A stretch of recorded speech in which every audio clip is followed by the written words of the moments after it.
Shout out to Abbott Preach. Everybody knows them, though. I don't need to shout them out. They're fucking famous.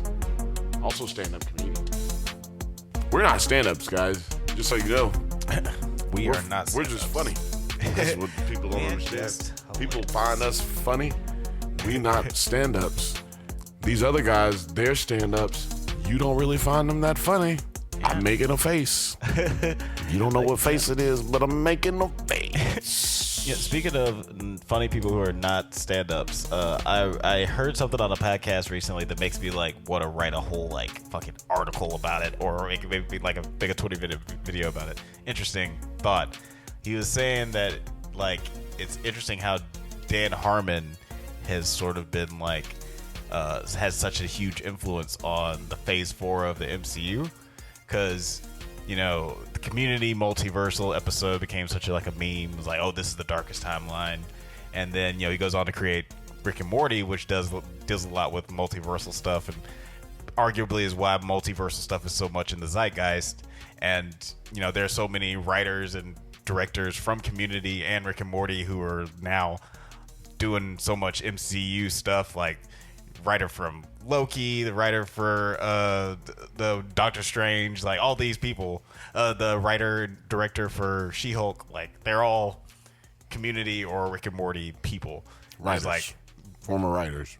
Yeah, it's weird how much Dan Harmons. They're the Harmons. The Harmons. Ooh, wait a minute. We just coined that. The Harmons. That's gonna be a thing. Yeah. Look at how much they're affecting television and comedy. They really are. And you're forgetting that Justin Roiland is fucking affecting the animation side as well, and the production side.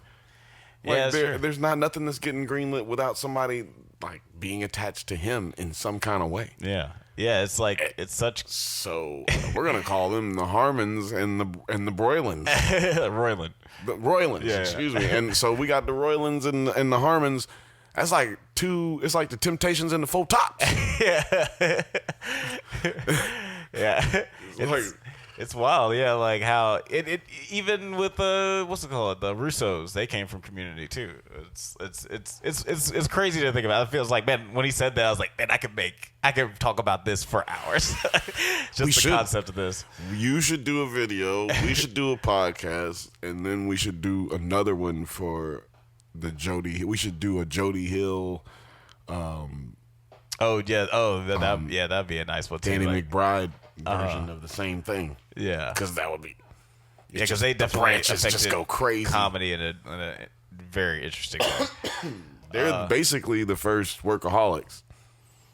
They definitely got picked up by Will Ferrell his company. What's that shit called?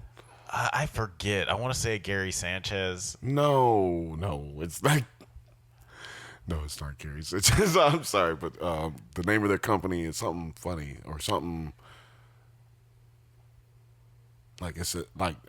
something funny. Right. I thought it was something. I know Gary Sanchez Productions is a weird. That's not theirs. But anyway, if you remember, put it in the comments. And please, put it in the comments. Please like and subscribe. please like and subscribe. Hello, you beautiful nerds. Welcome to the Drunk Banthas podcast, where we talk about sci-fi, fantasy, horror, and all the popular art that we love. Also, we do it drunk. I'm here, as always, with my brother Bill. How you doing? Oh, man, I'm doing great. You know why I'm doing great? Why is that? Because in this world, you can be whatever the fuck you want. Well said. Nice pull. We are talking about Westworld Season 4, the season premiere. Season 3 ended very, very crazily. You had texted me before that you were rewatching the Season 3 to get boned up. Did you watch the whole season, or did you just watch? Yes. What is wrong with you, boy?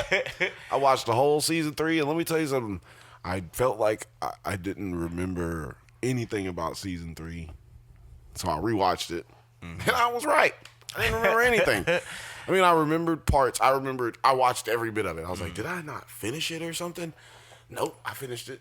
I watched every bit of it, but I just didn't remember certain things. Like, it's so much going on, and I never rewatched any of it. I didn't watch multiple episodes. I mean, like multiple viewing times. I only watched it once. Yeah, same. And I didn't want to not care about it. I didn't want to hate it. Right. So I didn't really watch it much, but went back, watched it. It was dope. And just to recap, Rohim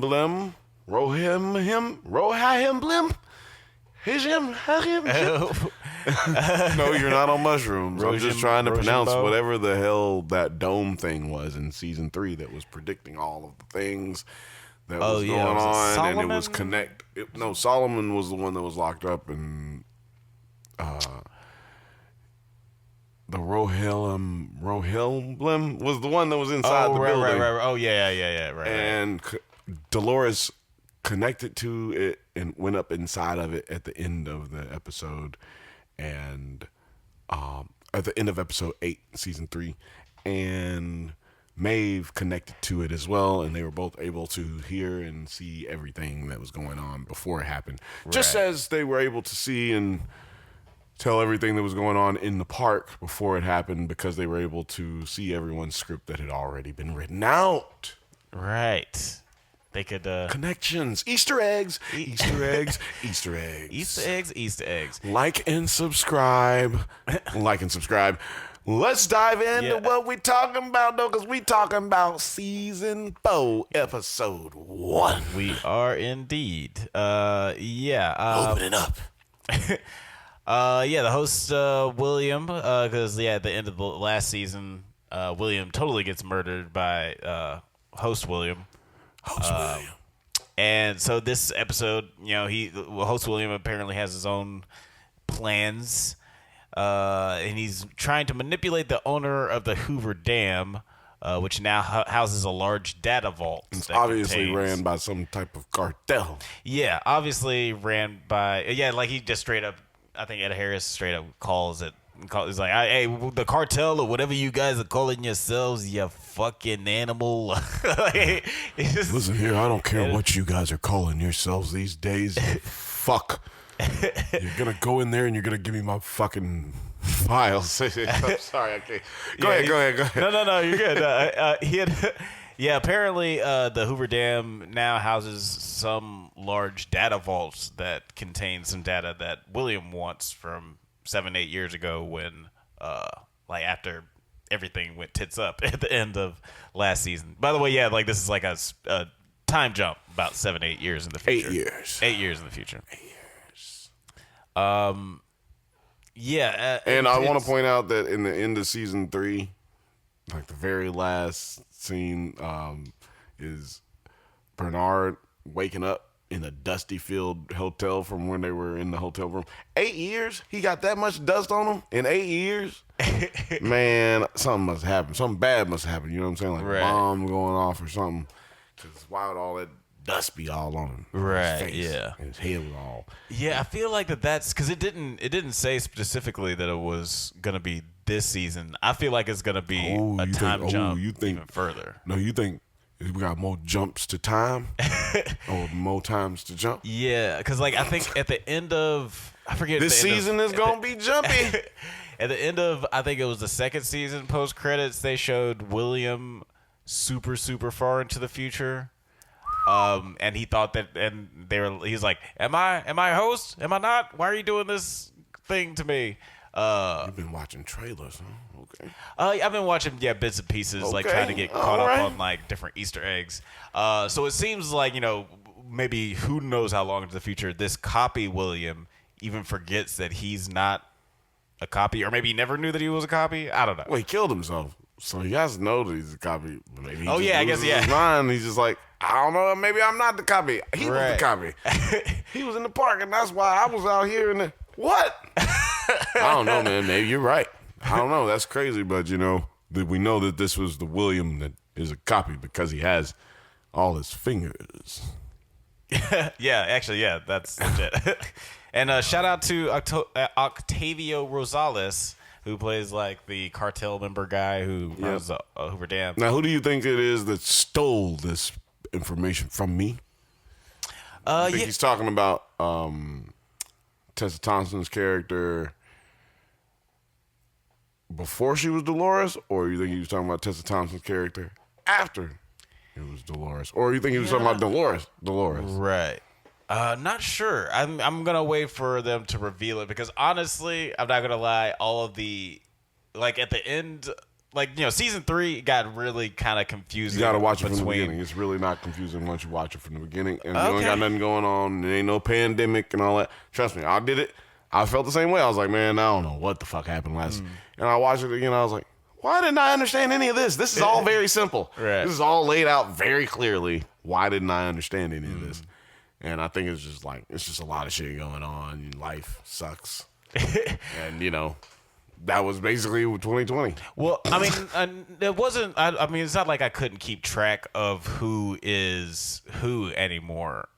Whose person who was, whose consciousness is in whose body. It's just with this kind of question, depending on how far back this data was stored or whenever it was, this plan was enacted to store this data at this Hoover Dam. We don't know which person is enacting this. Well, plan. we know that only 2 people have had access to the information, other than him, and that's Tessa Thompson character. I can't remember her name for some reason, for the life of me. Yeah, it don't matter. And then Dolores, Right. actual Dolores, Right. and then the Dolores that brought him back to life, which is Tessa Thompson. Thompson Dolores, yeah. Yeah, you're right. It's It not ain't confusing gonna at get confusing. It ain't gonna get not confusing. confusing. It's not. It's not. But yeah, in New York City, Christina Dolores works as a writer for this sort of video Wait a minute. game. You forgot. No, we can't jump. This motherfucker gets eaten by fucking flies. Oh yeah, that does happen in the beginning. I Flies forgot. For some reason, I go thought into that they this cut motherfucker's back body, to it or really? something.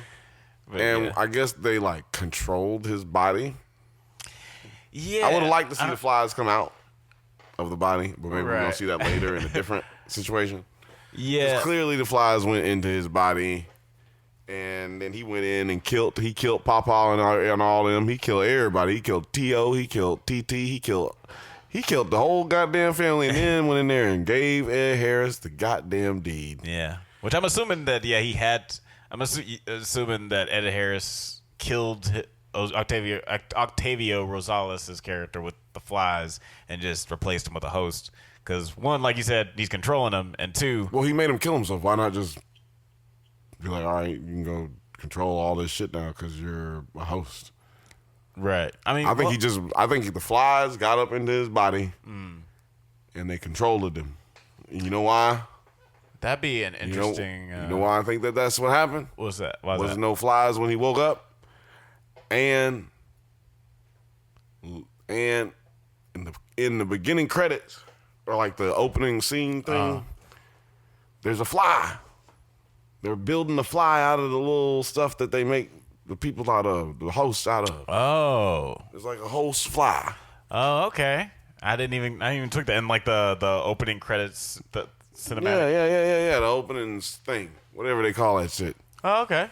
Yeah, that would make sense. It'd be interesting, new thing to introduce here, because I was curious. It was this seems like a very intricate plan to go in here, kill this guy with insects and then replace him with a host just so the host can kill himself. That's a lot. Yeah, no, that's like a insects $2 went billion into his body. plan. Insects went into his body. That's why he was walking weird. Yeah, that's really interesting. I thought that this whole scene was really great, and this actor really it's funny. He plays a character on For All Mankind. Plays this really sweet, affable guy. So it's interesting seeing him play this character. With a little bit of a turn. He seems like a sweet, affable guy. Yeah, he still seems like a nice enough guy. He just ended up stabbing his uncle. Even I'm assuming that's his uncle, right? I mean, not his father. I don't know. Anyway, he ended up killing this dude. See, look, he almost throws up. See, sorry, you guys were watching it at the same time. See how he almost throws up? It's like he's about to throw up the flies. Like the flies is about to come up out of him. Yeah, it almost does seem like an convulsion or something like that, or impulse. It's like almost something he's trying to fight back. Yeah, Flies! Flies! He's doing a lot with his face there. Like he's doing some really great acting. Not as good as I just did. Yeah, that was wonderful. A-class. Not as good as I just did with that great voice acting I just did right now. But yes. then later, Maeve, we see Maeve is living in a remote area, and it's discovered Maeve. by. Wait, you got to go back because I made you forget. What? I made you skip over Dolores. Christina Dolores. Right. Yeah. We're right. We're in New York City. Christina. We see at first I was like, oh, this is interesting. We got a little flashback of her on the farm waking up, but just because I thought that her face looked really young, but that's just Rachel Wood. Her face just looks. Her faces look the same for 20 years or something. They be like that. beautifying her face up. Yeah. Oh, you think that it's just like what, Vaseline on the screen every time she's on? No, there's this thing called television. They can make you look, with lighting and whatnot. Tell me about this. Yeah. Tell me about this television. They can use lighting to make you look a little different. Like okay. They do it with Starlight on whatchamajigger, The Boys a lot. Yeah. Super brighten up her face, so therefore it looks more. What do you call it? Porcelain. Right. Stone-like, stoic, beautiful. The definition of beauty and whiteness. And Evan Rachel Wood, we see her character. She's working as a writer for this video game. Working girl. Yeah, she's working for this video game, creating stories for NPCs. But apparently they're intricate enough to make her boss really fucking pissed off at her. Like, apparently she's supposed to be writing these crazy, gritty, violent, sexy stories for these NPCs that nobody gives a fuck about. Yeah, I think all that's bullshit. Notice the earrings that she's wearing. Everybody on the internet's been talking about those. Oh, she uses those to communicate and write with the. First of all, she had those in the last season 3. She had those. She was using them. You guys, catch up. Go watch your fucking episodes again. I heard that you said you watch your episodes. I want you to go back and give me another book report on all of the episodes from episodes season 3, Are you giving our 8. listeners homework right now? No, I'm giving these clowns who call themselves covering this show homework. Talking about some. Man, I'm sorry. There's going to be a lot of this because there's a lot of ignorance that I saw on television today because people just be rushing to get the shit out. They be rushing to be first. They be wrong a lot, Alex. That's all. That's all I be saying. Hey, it's not always a good idea to be Russian. That's right. Sometimes you should be Ukrainian. Hi-yo. We're getting demonetized. This is getting demonetized. We see that she's sort of living a normal ass life. Except that she's being harassed, called over and over again by this dude named Peter, who claims that she is controlling his life. Yeah, because she's written a comic book about a man named Peter Parker. He's a spider. He has spider powers. He totally got bit by a spider last week, and he's real freaked out about it. How did you know that my Uncle Ben died? You killed my Uncle Ben. Like, he wasn't dead until you wrote this fucking story, you crazy bitch. Very weird thing that's going on there because it seems like she's legitimately has no idea what he's talking about, and considering she writes for these NPCs, it doesn't seem like it should have that much of effect on your average player. But we do also hear these dudes when Christina Dolores is walking up the steps. There's this guys that are talking about, I can't believe this is your first time, blah blah blah blah blah. I think that Dolores is in a park. Oh, really? Christina Dolores is in a park, living a life. That would be crazy. That would be wild.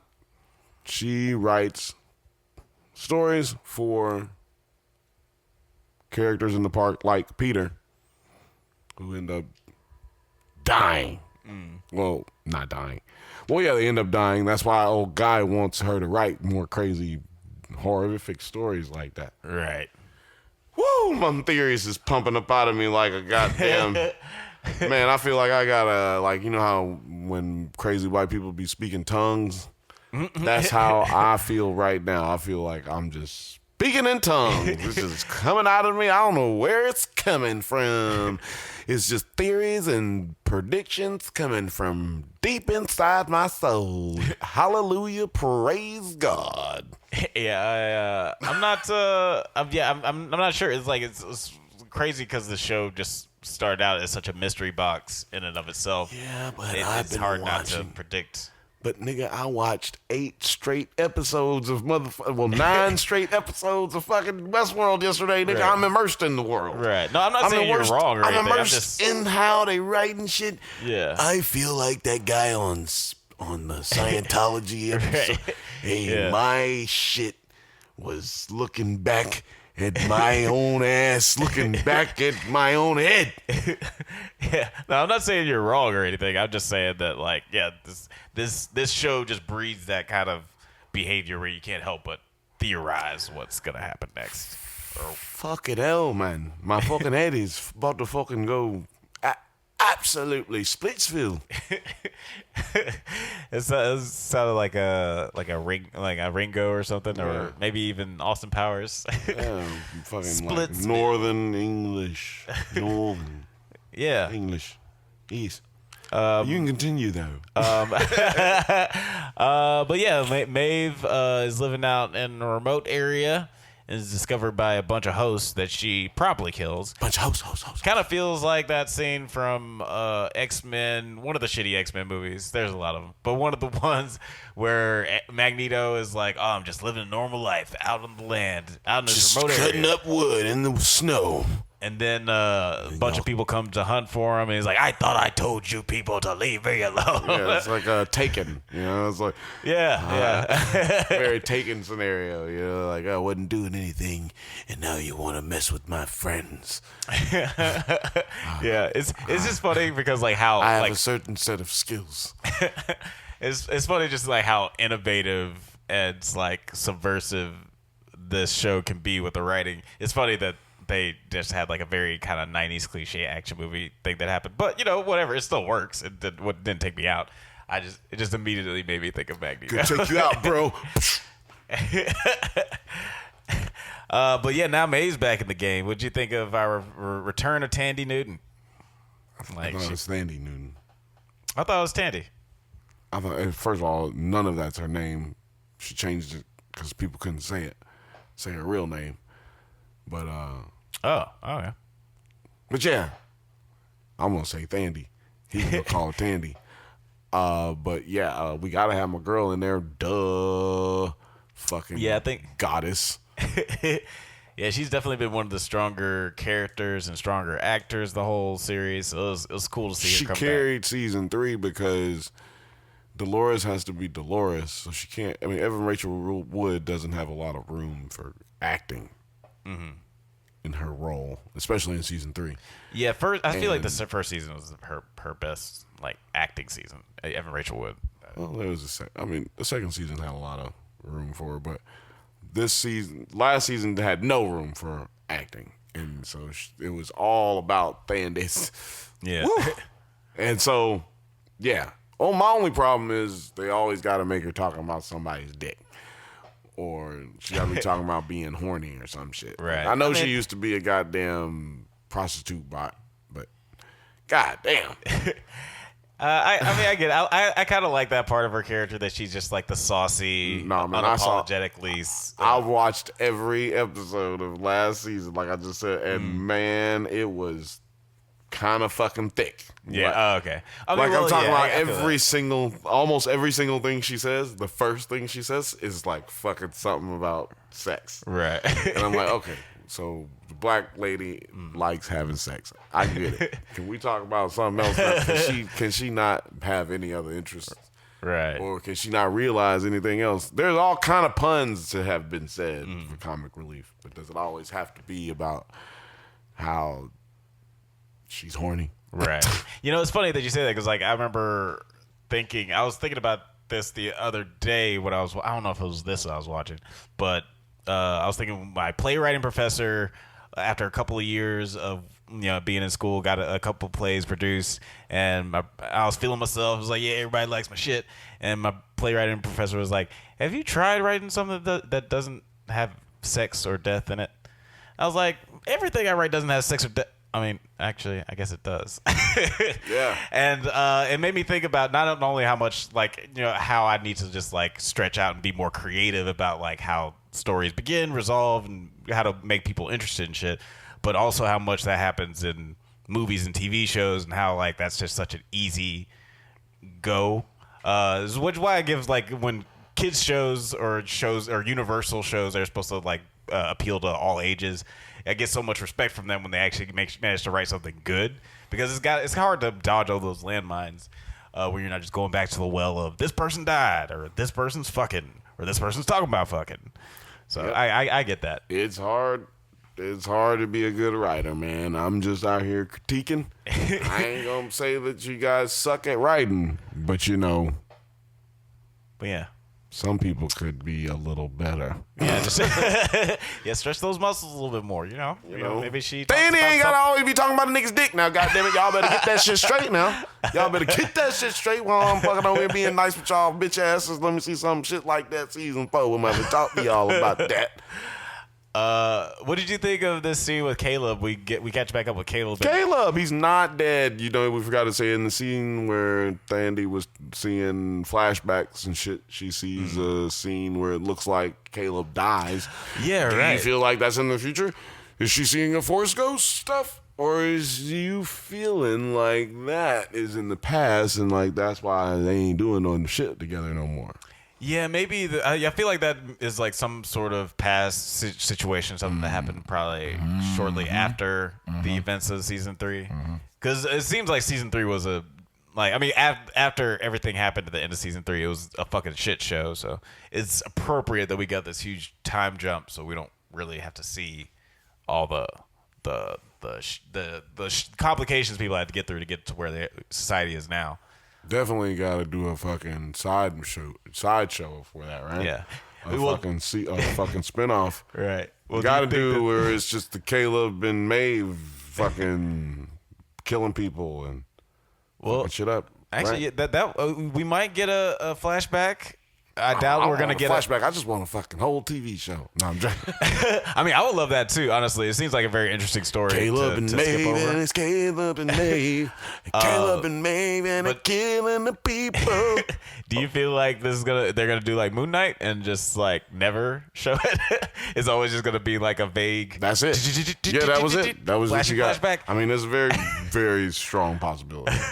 This is this kind of show. Yeah. Hopefully, this show, I really enjoyed the first three seasons of the show. Hopefully that they're gonna be better than Moon Knight was. Oh no, I mean that was not even close to what Moon Knight did. So I'm gonna give them a break on that. I feel like that was kind of them catching us up. Like, hey, well, this is what happened. Right. Oh, I meant I know I'm saying more than it was a flashback thing, right? Something that we didn't miss.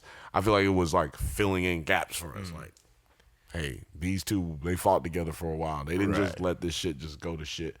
Right. You're why is Caleb working like this? This bullshit. Where's Caleb at? Why is the world fucked up? Why ain't he leading? Because this nigga didn't lead and he was a little bitch. Yeah, and I'm sure that but they show you he tried. They tried. Right. Yeah, I'm sure later on they'll show, since they're going on seems like a road trip adventure together.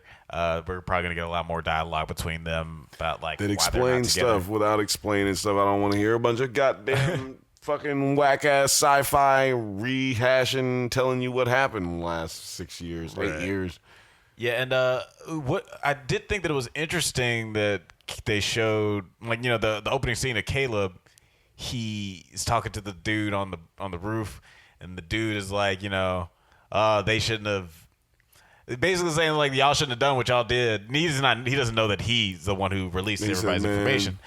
But he's when they blew that shit up, did your life change at all? And it's funny because he's doing the exact same shit that we saw him doing his first scene in season 3. Thought that was interesting. Well, yeah, it was interesting. I feel like his life definitely probably changed a lot. He just happens to be doing what he was doing Right. 8 years ago. Yeah, because conceptually, yeah, like obviously his life has changed a whole lot. He's got a wife, he's got a kid, and he's got like probably another layer of PTSD from another war that he went through, assumingly after all this. A wife and a kid, and he probably caught an STD. Probably caught an STD. You don't know. Definitely caught a bullet in the stomach. It looked like shrapnel. It blew up the thing, and then he had something in his stomach. He went through an episode where he's profusely bleeding. That's what we know for sure. He was almost dead. He almost died. So I'll be curious to see what happened between him and near-death experiences. That's what happened with him and Maeve. Yeah, near-death experiences, which is it's not hard to believe with those two crazy kids. We get back to Maeve, and Maeve we forgot to mention that Maeve blew out the power in the whole city, and then she had these motherfucking wild hosts come looking for her, and she had to do like a Dexter episode type shit, and she had like play some trickery on these motherfuckers, blow these bitches up. Right. Yeah, she you're right, but I did forget to mention the little robot Jedi episode moment where she taps into the robot force and she turns all the lights off. And she's like, I'm a Jedi. She said, Qui-Gon. Master Qui-Gon. Master Qui-Gon. Where are you? Master Qui-Gon. But yeah, after she kills one of the hosts, or she kills all the hosts, but the last host, she taps into his memories. He was the general that was in Confederate. Right, yeah, that's right. Yeah. It's funny, I couldn't tell if he had been on the show or if he's just one of those character actors. They all have been on this show, Alex. Because, that guy, I see that guy in literally everything. Played the same character, so I couldn't tell. You don't see this nigga on everything. Get out of here. Everything. Well, no, he's bad. Check. You ain't see him in the Doublemint gum commercial. You know what? You ain't see him in the Spearmint gum. You ain't see him in the Orbitz commercial. Yeah, he's the one who had the dirty mouth in commercial 7. Ding. It would not surprise me if he was in the Orbitz commercial, actually, honestly. But yeah, she finds out after she taps into his brain that Host in. William is out here. Tapping in. That's what Host William's doing. He's out here fucking trying to kill this bitch. That's what he's trying to do. Yeah, for whatever reason, he's trying to kill Maeve and Caleb. So Maeve goes to Caleb's house and stops the host from killing him and his family. They only sent one host after Caleb. I guess they figured that he's just a normal human. He's just a little guy. He's a little guy. They gotta send no bunch of. Man, look at her. She can control their brains. I don't even know why she didn't just control their brains. Yeah, that's right. Yeah, she's the fucking robot Jedi. She doesn't have to do. She like it. She like killing these niggas. That's right? Yeah. Sometimes you don't want to be like, these are not the droids you're looking for. Sometimes you want to hack a goddamn stormtrooper to pieces. Okay, Anakin. Hey, Obi-Wan be out here chopping up niggas too. Only androids. Only androids. Oh, I mean, we saw, in Obi-Wan, he was chopping up some stormtroopers. He finally got his... Stormtroopers do not have souls, Alex.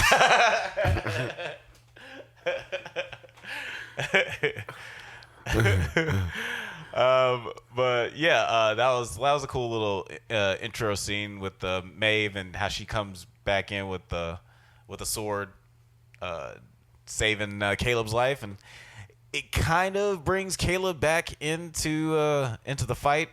Kind of. I mean, he's 100% back in the fight. He has to leave his bitch. Yeah. They mentioned that his wife has already mentioned then that it feels like he wants to go back into a fight or something like that. Like he misses a fight, and he he decides he's going with Maeve to go on this endeavor before he even talks to Maeve about it. Like when he was telling his wife, he's like, I gotta go do this thing to keep you guys safe. I'd assumed he had already had a conversation with Maeve, but Maeve was like, what? You're not going with me. Get the fuck out of here. Stay here with your family. Bitch, you stupid. I ain't staying here with these folks. I'm gonna get these folks killed. But I like how when Maeve's scene, she goes through dude's brain, fucking looks and finds Ed Harris, and she sees William's face.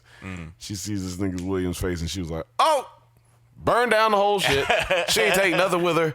She took nothing but the gat and the goddamn jacket, and that's it. She's left. I'm gonna burn this whole shit down right now. Burn it all down. Oh, it's funny that you mentioned that because like. I one little weird moment when right before she burns the whole place down, she unhooks herself from the dude's head and she's about to get out of there, and she just like closes the lid on the dude's head. I was like, "You're about," and then it's so funny because she's about to burn the whole place down. I was like, "Why do you have to make sure his head is godly? Cleanliness is next to godliness. Let's keep it neat around here. Let's keep it neat, keep it clean." One thing I thought that was interesting was Aaron Paul, his hair in this season. Because I feel like they styled his hair this way because he's got a big fucking head. And it's distractingly large without it being styled this way where you cover up his forehead. What do you think? Who? Caleb.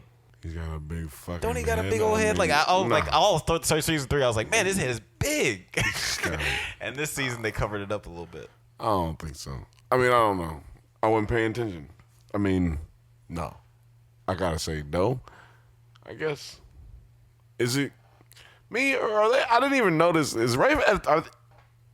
So is Evan Rachel Wood? Christina Dolores, is she in a relationship with a lesbian? Like she in a lesbian relationship? No, they made a point. They're like roommates. Yeah, like at first I was like, oh, she's dating this girl, and then she was like, oh yeah. She went on a date with this dude. Smile when you talk to this dude. He's great. So wait a minute. Lovely. Even in the Westworld, niggas is broke as hell. Evan Rachel Wood, 36 years old.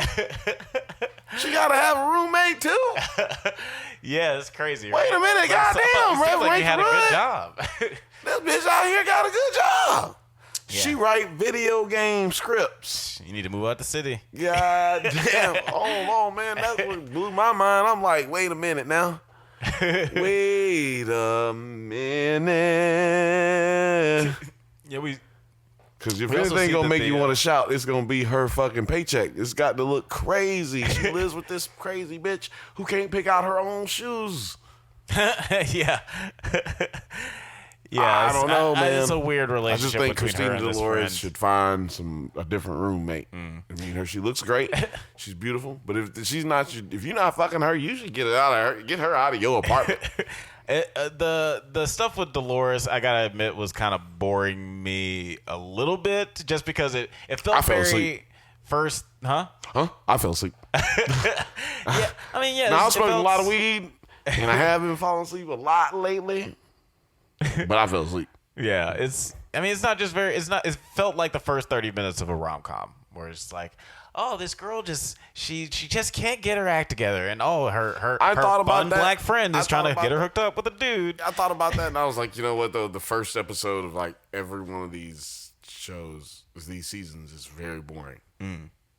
Well, except I will say that the first episode of the first season, I really it's really good, but it's boring. Like, it's kind of, if you put it in contrast with the rest of the season, it's kind of fucking boring. Yeah, fair enough. You're like introduced to everything. It's all glamorized and glorified. And this has the benefit of tricking you and making you feel like you're not watching her in a park. Right. But she is locked up in a park. The question you need to ask yourself is why in the hell we get to see her boy, Teddy. Teddy, where we get to see Teddy. Teddy.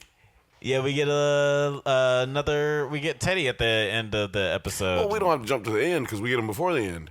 We get Peter coming back with a goddamn sharp ass knife. Oh yeah, that's right. I thought he was trying to get some pussy, but you know what? Peter is just trying to kill this bitch. Peter's like, I'm gonna stick this bitch. Hey, remember in Harlem Nights? The beginning of Harlem Nights. Oh yeah. Said, I'm gonna stick him. I'm gonna show enough stick this little ugly motherfucker right here. Yeah. That's how he was. He came out with that sharp toolie, like, bitch, I'm gonna stick you if you don't get rid of that goddamn story, bitch. I'm gonna stick your ass in this. Hey, what was old dude though? Wait a minute, Peter. He is. Guess what he is? Guess where he is from? Well, who is he from? He is it's from X-Men, the first X-Men, first ever X-Men. Not Bobby, but the dude with the fire. Oh, he's Pyro? He's Pyro from. Oh, okay. Remember? I didn't. I mean, I know the actor, but I just didn't. I didn't recognize him. Yeah, he's fat now. I mean, fat for, being 20 years old. I don't know. Right. Yeah, he's like movie 28 star. 28 years ago, he's movie star fat. Movie star fat. Yeah. Still like an attractive person, but yeah. Yeah. He's still in movies and television shows. Yeah, Teddy shows up out of nowhere and saves her life. It is one of those like funny things in TV and movies where like no one's just like explaining things. It's like, why don't you just well, I mean, I guess he's supposed to be demented and crazy, but he's like not explaining exactly why. Like right. Nobody ever does that in anything in television and movies. Just like, nigga, just calmly explain to me what the fuck is going on. All of Batman versus Superman could have been settled in with 10 seconds. All the nigga had to do was like, my name's Bruce Wayne, I fight crime. Oh, my name's Clark Kent, and I fight crime too. Oh, well, that's odd. That's not what I've heard about you. That's not what I've heard about you. Well, let's cross-reference some things. Okay. Hey, I like you. I can tolerate you.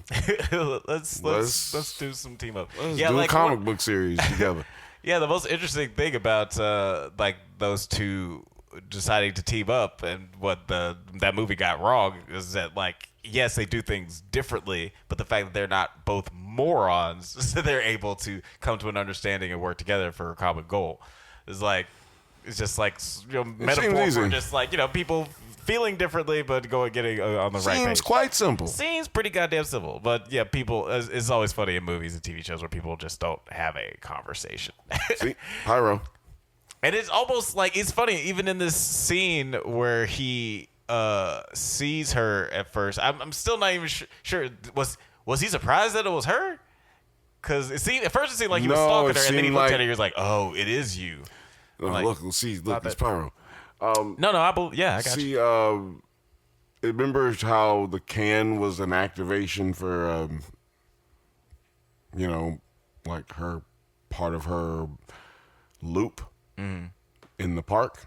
When the can rolling towards her, like her dropping the can and it rolling towards whoever ends up picking it up. Oh, right, yeah. A part of her loop. I think that was a part of her loop. Right. Her dropping her keys on the way into her apartment. Right. Yeah, that's interesting. Yeah. Yeah, this is And she wrote this part of his story, a guy stalking a girl, going crazy, and then killing himself at the end.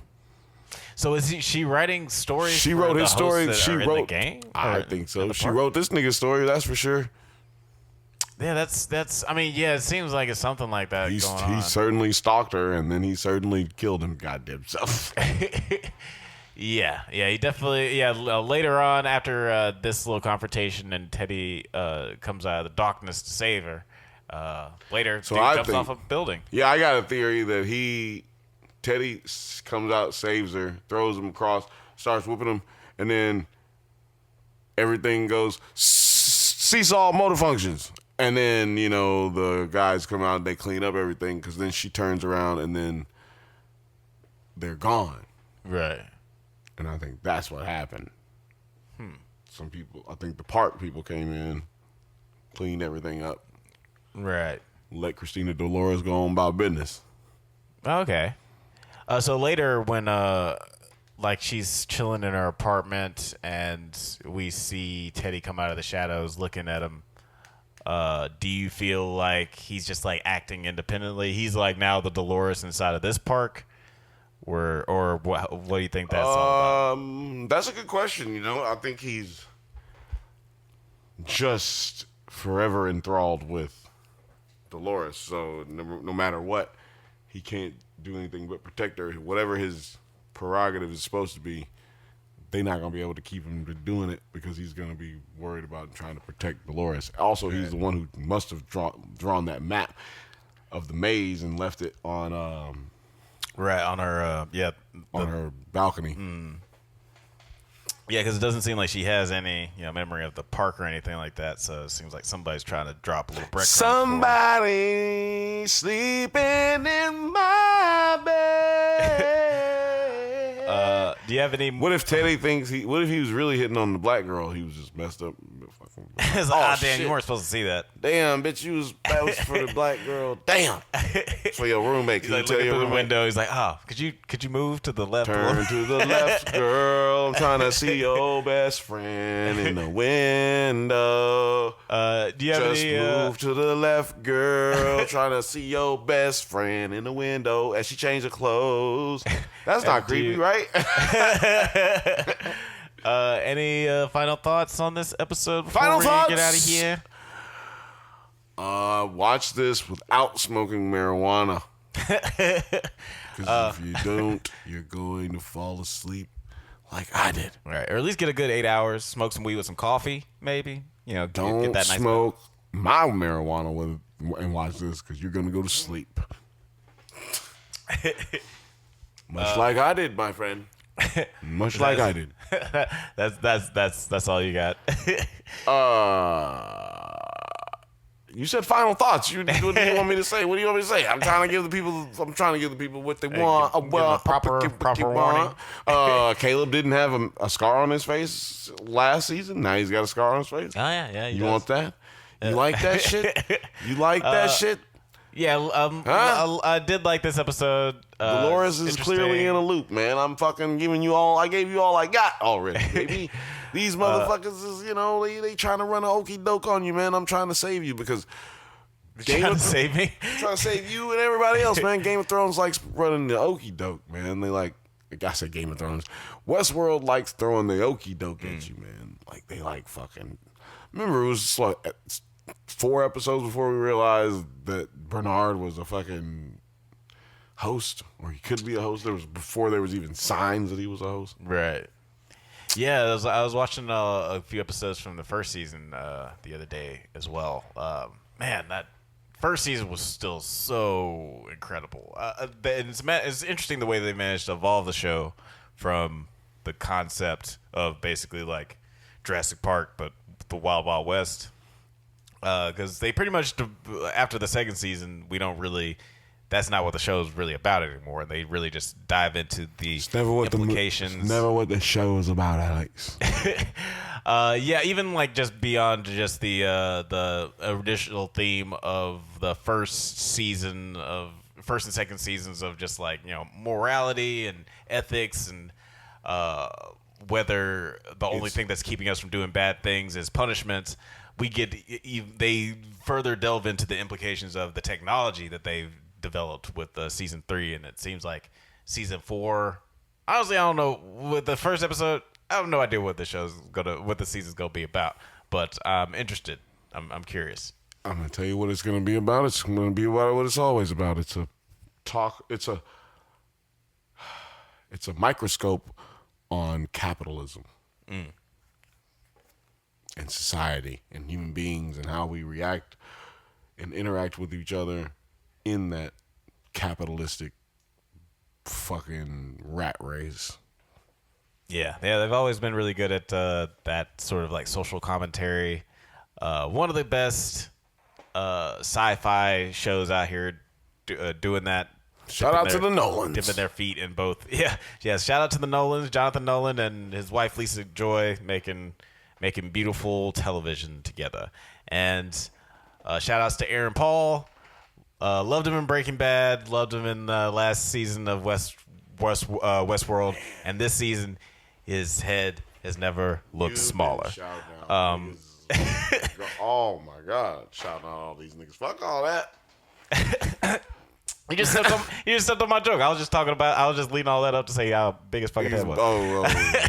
But thank you for listening to the Drunk Banthas podcast. We do this every once in a while, so we'll go ahead and leave a like, subscribe, so you can get updates on new videos. Check us out on Twitter, IG, TikTok, likewise, Apple Podcasts, Spotify, all the internet things at The Drunk Banthas. Until next time, stay safe, my little hosts, and may the force be with you.